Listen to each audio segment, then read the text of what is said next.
Hey guys, how you doing? vtmaestro here. Hope all is well. Well, today I'm working on the solar project. Going to dig a trench and work on the new electrical connection.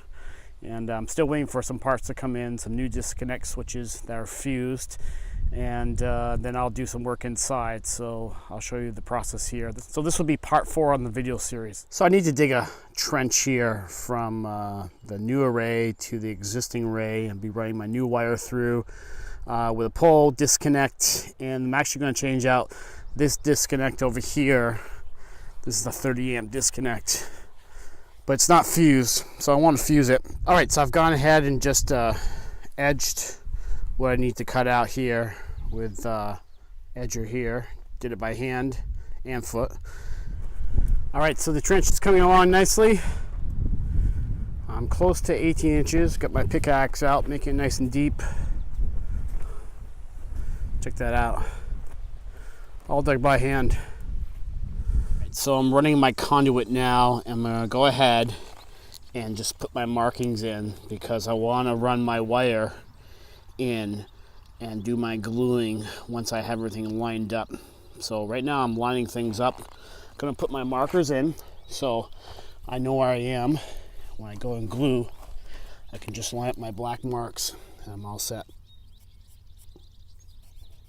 And down here, since I have my angles, you'll see why later when I get things ready to glue here.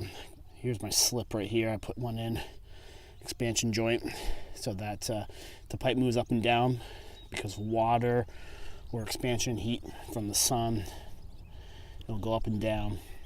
All right, so I've gone ahead and set up a small wiring station here, set up my wire up on a piece of rebar between 2 horses. And I can pull my wire through, got it taped off at the end, and then you can see here I got my pipe. It's all detached, so I'm going to run my wire through each of the pipes. And then I'm going to go ahead and glue the pipe, and that's why I put those original markings on with the black marker so I know where the pipe exactly lines up.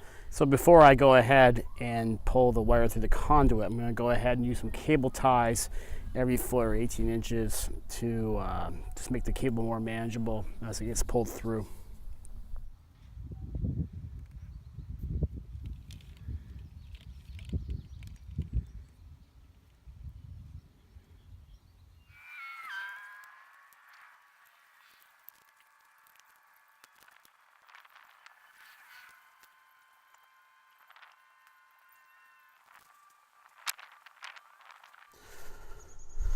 All right, so it's the following morning here.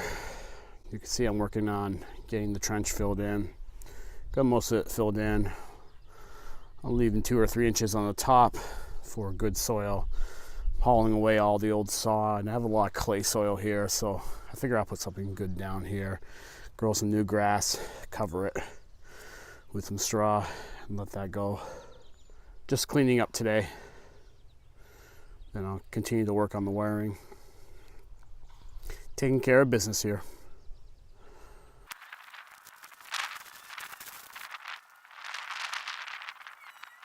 All right, I got my helper out here. We got the soil in. I packed it down, then I kept the top layer loose. Gonna put some seed down, then straw it, and then we can move forward here. What do you think, Teddy? Good job helping me out. Appreciate it. All right, guys, so I'm all set for today. Went ahead, put the seed down, and added some straw here. Things look good. It's getting hot. There's a nice breeze, but I'm going to call it a day and come back when it's a little cooler. All right, so I think this would be a good time right now to talk about wiring and the schematics here. Give you a visual for how I'm going to wire this all together. So let's talk about what I currently have. So I have 10 panels here. They're all 270 watts except for this last one, which is 265. They're Solar Worlds, and they use the Enphase microinverters and cabling system. So essentially what happens is I have a trunk cable that runs through these 5 panels, and each of the microinverters plug into a junction right here. There's one behind each panel, and conversion from DC to AC happens right there. thus the microinverter. So I have basically a one trunk running, and it comes to this junction box here, goes down, goes across, comes back up, and then runs down another 5 set of panels. So that's all tied into this disconnect right here. This is a 30 amp disconnect. So that's one string. So essentially 4 wires. So you got your 2 hots, your neutral, and your ground. And what happens is this runs all the way back to the garage. There's a 2-inch pipe that comes up and it comes out over by the garage, and then goes into the garage into an AC sub panel. All right, so let's talk about the new connection and adding that to a new circuit, because each branch runs off a separate circuit. So I have my new 4 wire. It's going underground here. It's going to come up here, and then I'm going to bring it into this disconnect here. It's not going to actually be physically tied into the disconnect. I'm just going to use wire nuts and connect on to a 4 new wires and pull them all the way back through here again. So essentially I'll have 8 new wires, and I can separate 4 for this branch and 4 for that branch. The 4 new wires will come into here, and I'll use wire nuts to connect the wires onto this connection, and then that disconnect box over there will serve as the disconnect. So they're just going to pass through this box. So let's go inside and check out the AC sub panel, because I need to switch that out because I'm out of circuits. I need to upgrade that. Okay, so I'm looking inside the garage right now, and my original AC branch from the Enphase grid-tied solar comes into this AC sub panel right here. And I also have the roof system on my Aurora. This is 2 strings, DC to AC, also comes in here, and they combine right here into this sub panel. This is a 30 amp circuit, and I have the Aurora set up. On this side I have my Enphase. Then I have one more circuit down here which feeds this outlet, which the one thing I have plugged in is my Enphase monitor, because this Enphase monitor needs to be as close to the AC sub panel as possible. Now what I need to do going forward is I need to upgrade this AC sub panel. Currently I don't have enough breakers. These are false breakers down here, false cutouts right there. So I need more spaces. So I'm going to add a little bigger AC sub panel. So I have a new Eaton. It's a little bigger, have more slots here. I'm going to tie that in. And what I'm looking to do is I put this together when I did my original setup. I kind of just made it fit. What I originally had here before I added my ground solar, I just had the roof system, and this just tied into a disconnect, an AC disconnect, and went outside to the disconnect into the meters. And what I did was I just added a sub panel, and I made this work over here. But hopefully in the new sub panel I'll be able to center it a little more and bring these over and just make it fit, just make it look a little more square and so forth. One more thing here, let's just talk about the flow of energy. So I have Enphase coming in, original Enphase, and on my new sub panel I'll have a new breaker with my new branch of Enphase, and then this all sums and goes outside to a disconnect into a production meter. So let's go check that out. All right, so I'm outside of the garage with my meters and disconnect, and this is where the energy goes after it sums to my AC sub panel. And when I installed the original ground mount, I had to go ahead and upgrade all this wiring here. It was number 10, and I upgraded to number 6 because I knew I needed more capacity on the lines, and I didn't know how many ground solar mounts I would install. And I'm glad I went to number 6 because now I'm installing my second string, which works out perfect. So over here, this side, I have the general house meter. All right, so it's like 8 o'clock at night, and you can see the arrows going to the right, which means we're drawing from the grid. And over here is my production meter, and then my disconnect. If I throw the disconnect down, it cuts everything off for the solar, for both the roof and for the ground array. Also want to mention that the flow here, if I remember correctly, after the AC sub panel, I believe it goes to the production meter, and then hits the disconnect, and then it goes from disconnect into the house meter, then out to the grid. Now this right here is what they call a line side tap. So most grid tied microinverters, they'll go right to directly to the house panel, which is on your load side. But the reason we went this way was because when the roof system was originally installed, it was just easier to get to the main production meter by going on the line side, because it's literally on the other side of the garage of where the solar equipment is, as far as the inverter and the AC sub panel. So I will say that going with a line side tap has really been a great scenario for us. And the main reason is because we run Insteon home automation. I've gone through and automated most of the house for lights and some appliances. With Insteon, it uses power line communications. And the issue is Enphase also uses the same power line communications, and I believe they're both on the same spectrum band for megahertz, and they interfere with each other. But on a line side tap, they're completely separate. The house on the load side has its power line communications through Insteon and RF. Then the solar does its own power line communication with Enphase. So it's really been a great setup, and very happy with what we have here.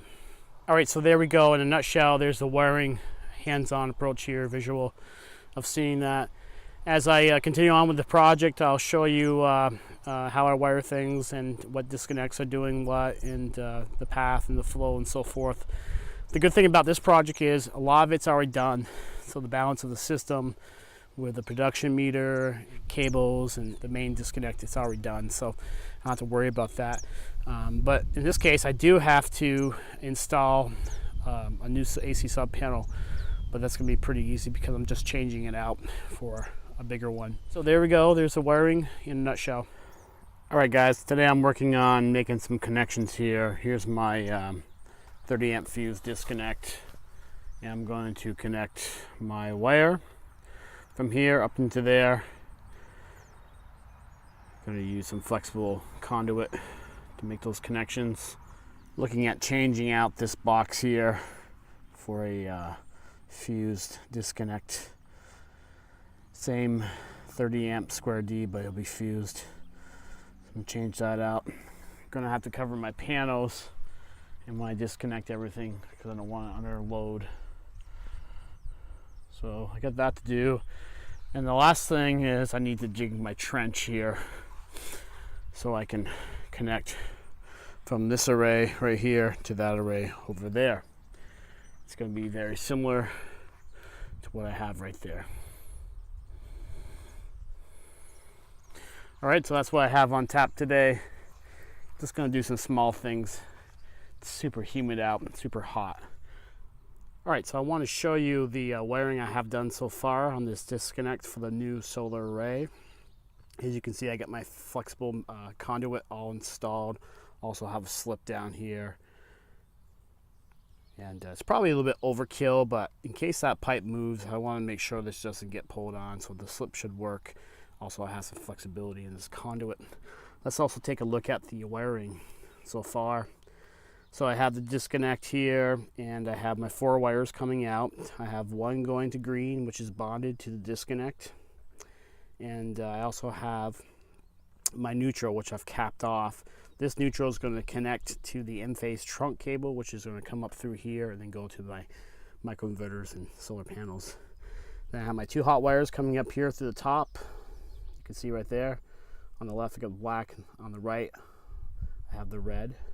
That's the line. And on the bottom, I'll install the 2 hot wires that are coming from the Enphase trunk cable.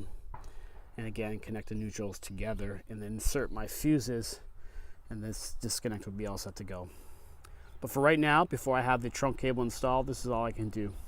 Now this cable passes through underground. It's going to go through my other box and then back underneath the ground, the 2-inch pipe back to the garage, which has the AC sub panel where it's going to combine, then hit the production meter and disconnect, then out to the grid or to the home.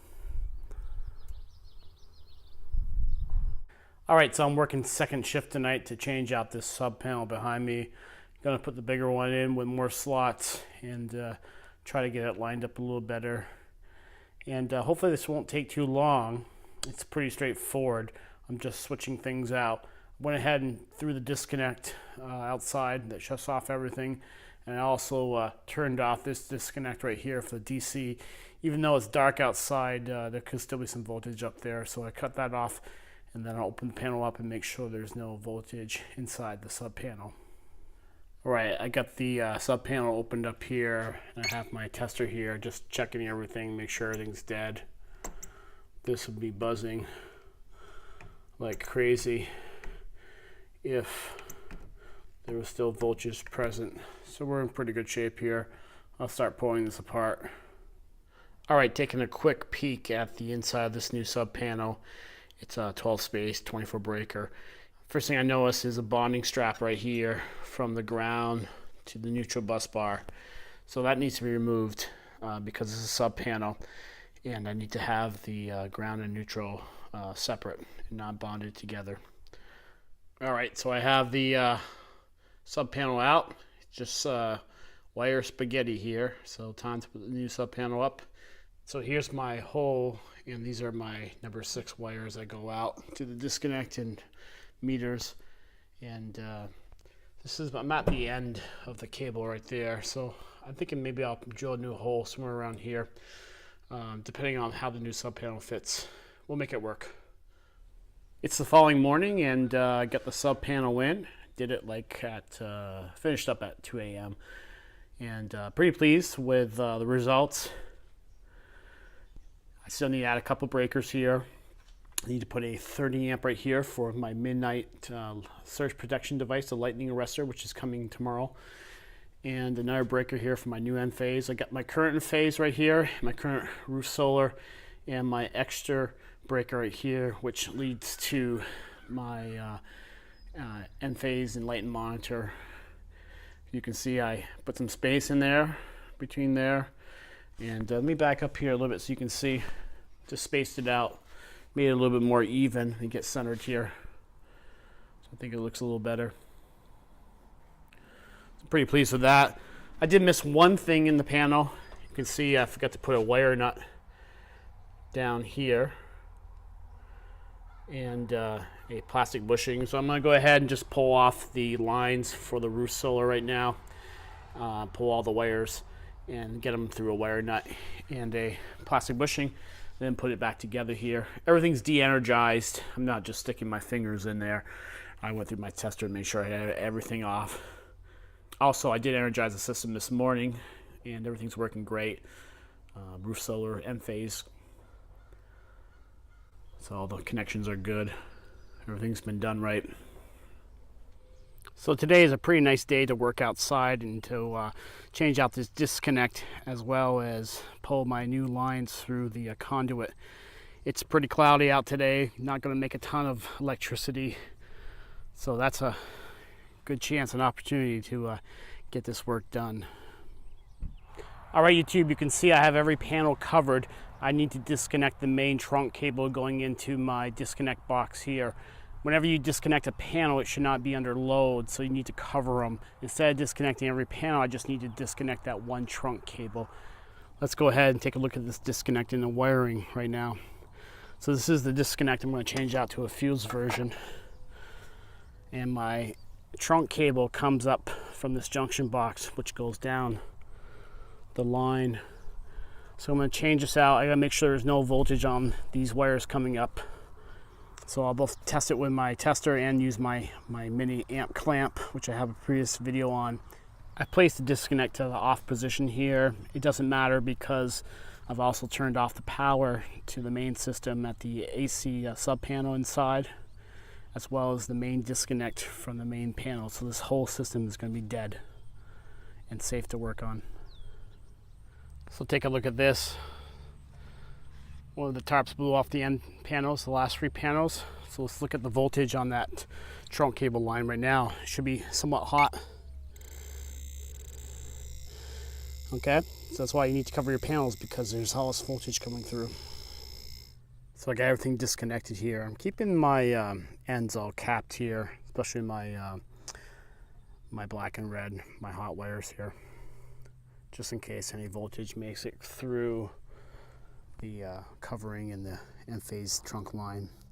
But just going to pull them through, take this out, and then switch my box out and be done.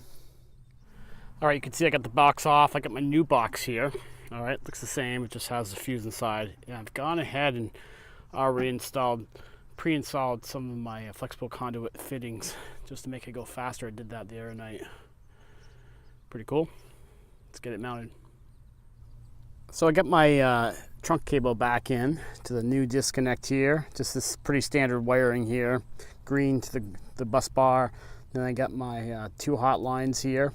This disconnect says that the load goes on the bottom and the line goes on top. So I've gone ahead and done that. Before the previous disconnect was wired opposite, I had the load on top and the line on bottom. I don't think it really matters, but that's what the directions say, so I'm following that. And then I have my white wire here, my neutral. That's going to connect to the neutral coming up for this circuit through the conduit. Once I pull the wire and the new wire through, I'll connect the old white wire to that one. So my next step is to run this wire, this new wire. This is the wire that's going under the ground here to my new disconnect over there. This wire is going to come up through conduit and connect up here. I've gone ahead and finished the new conduit here. This is for the new line. It comes up, wires inside, and it's sitting right here. This will sit in the box until I pull new wire through this 2-inch pipe right here. This wire is going to go out. This is the current line for the current ground array. I'm going to pull that back through the pipe, connect a rope on the end, and then pull this wire back through. I'll connect the new wire to my existing wire from the array and be set to go. Back inside the AC sub panel now, I'm going to go ahead and start my wire pull. So I need to disconnect my 2 hot lines from my end-phase circuit, and also the neutral and its green wire. All these wires pass through this junction box here, which houses this outlet. Just pass through the back of there, and I'm going to pull those through this conduit line, and that goes outside. All right, I'm all set for my wire pull. These 4 wires are going out into the garage, and when they come back, I'll have 8 wires all together. Got my yellow rope here all attached. Did it via duct tape. It's attached really well. I don't have any concerns about this. There's my yellow rope, and it's going to come out way over there.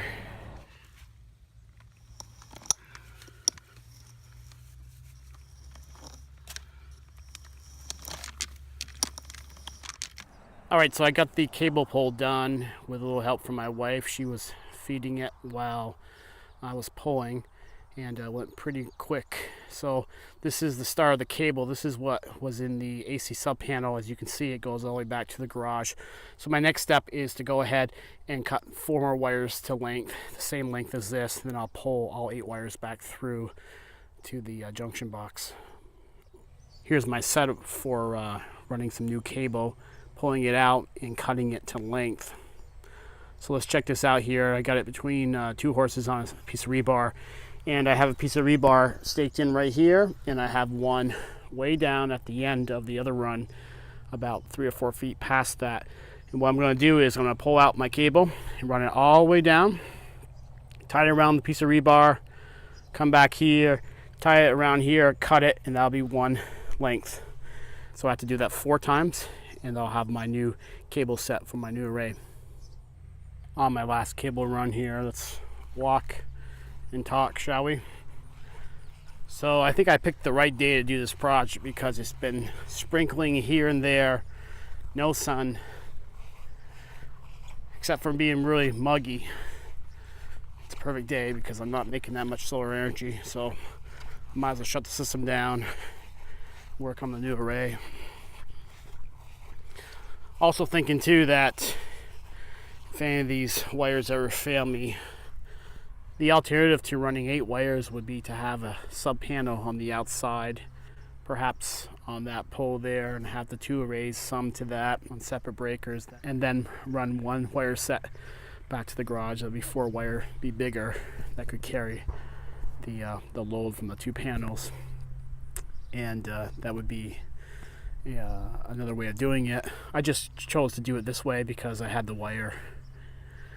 I did notice that there was quite a bit of water that came up when I pulled the original 4 back from the garage, and I pretty much had no doubt that there would be water in the conduit or the ground.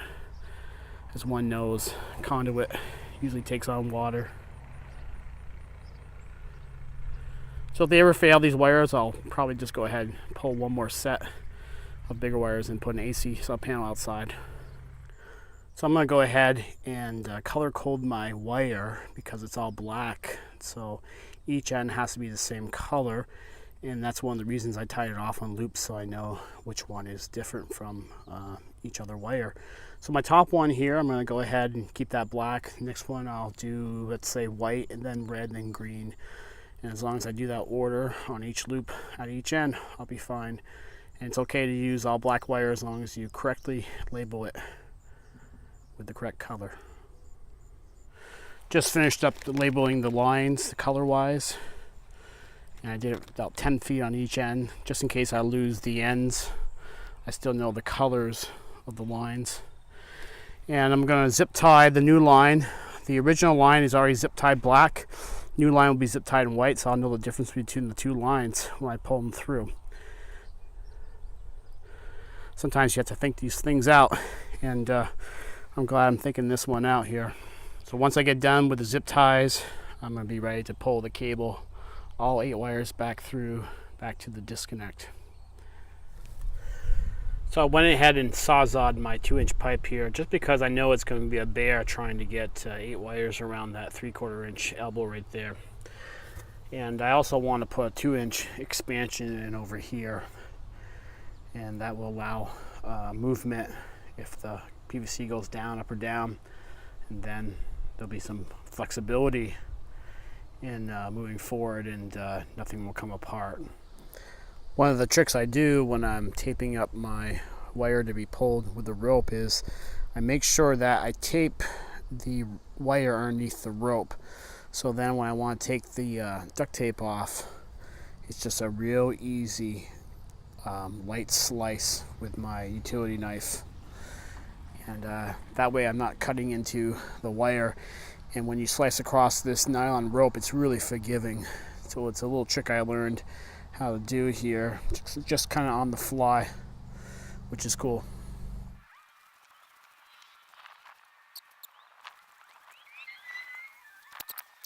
All right, special thanks for my wife for helping me pull that. She did the pulling, and I did the one-hand feeding. My side was really heavy and hard because I was holding the phone with one hand and pulling, and all the weight of it was on the ground. But cool, we got it done. Teamwork, it's good. And I'm gonna start wiring things up here, and then I can be done with the disconnects out here. All right, so let's take a look at the current status of the wiring. So I've gone ahead and hooked up the old array. I got my 2 hot lines up here, and then I've connected the neutrals from the circuit breaker and from the ground mount array, the current existing one. And I also brought in my ground back there. So that takes care of the original array. It's hooked back up. I just need to pop in 2 fuses and I'm all set. So let's look at the wiring now for the new array. I have the line coming in from the field array, from the new array, and then I have the new line coming in we just pulled from the new circuit breaker, which I'm going to set up tomorrow. So I just need to connect these 2. I'm going to cut some wire, connect them up, and we'll be all set for the wiring out here for this disconnect. And these set of wires just pass through this disconnect box. They don't hook into anything. So let's take one more look here. I got everything in now, all set here. I just went ahead and connected all my wires, put wire nuts on, disconnected all the colors. So here are my wires that pass through, and looks like we're all set here. Just gotta pop a couple fuses in, and this should be good to go. Gonna call it a night here, and work on the other end tomorrow. So it's the following evening, and tonight I'm working on my final connections to bring the M-phase wires into the garage. And I hooked it up temporarily this morning just so I wouldn't lose the summer sun for the day. And I'm going to pull that back outside and then put my new connections here. So I have a 2-inch pipe over there. I need to bring it over to 3/4 inch. So here's my previous setup, a 2-inch pipe reduced down to 3/4 inch flexible conduit with a 90-degree bend right there, going over to another 90-degree bend up to a 3/4 inch junction box that heads into the garage. And my concern with this is the 3/4 inch, especially on the 9-degree elbow, is not big enough to accommodate 8 wires. So essentially I'm going to do an upgrade here and just use 1-inch pipe instead of 3/4 inch, and that should accommodate the wire and make it better for these 90-degree elbow bends. One more thing I'm going to install on the bottom of the 2-inch pipe is this expansion coupler, which moves up and down just like the other ones, except it's just 2-inch. And I got it reduced down to 1-inch pipe, and I'll use 1-inch flexible tubing and reduce it down to 3/4 inch once I get to the garage. And this will be way better on running 8 wires. So I got everything glued in, and I got my 1-inch 90-degree elbow on. And I want to show you something here. So this will come across to my 1-inch flexible, and then it'll come up here, and then it'll go to this 3/4 inch. So I have a 90 to 1 inch, and then I have a reducer, this bushing here, and that's going to go 3/4 inch pipe up to there, and it's 3/4 inch into the garage. I want to show you something here. Check this out. See that lip right here? Okay, that's reducing area for the wire to go through. So what I'm going to do is take my Dremel, I'm just going to cut it out. That's going to make it even better for getting wire through.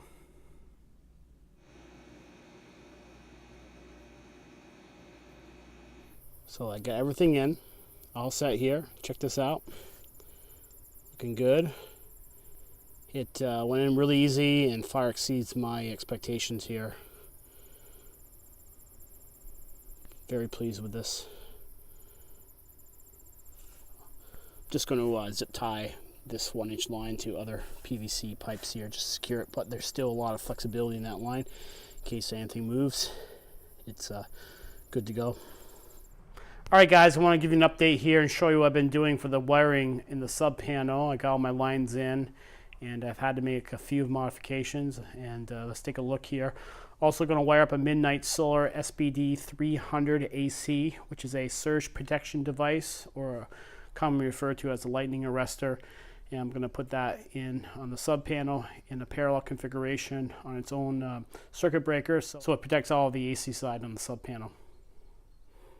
So I got the wires coming into the garage through flexible metal conduit, and I have it branched off into a junction box right here. The reason I did this was because my original 4 wires, when I repulled them, they're about a foot shorter. I was a little short of my connections I need to make an AC sub panel.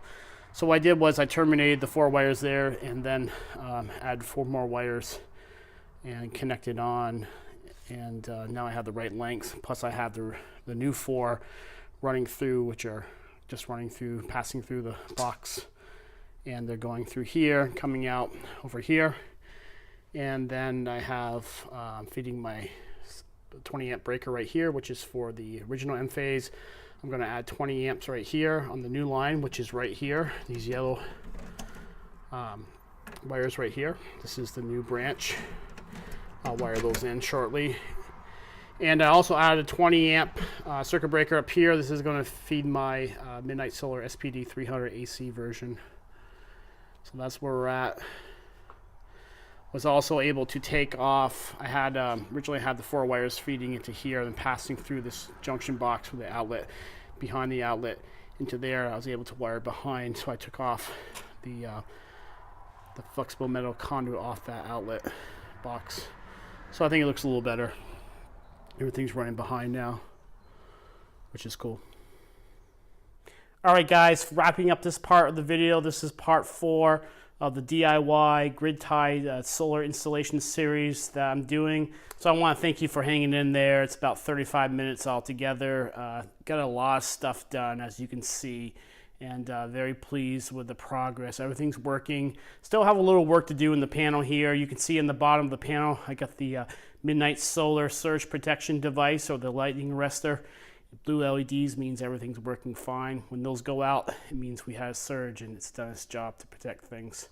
So next part of the series will be the racking and the grounding of the rack for the solar panels.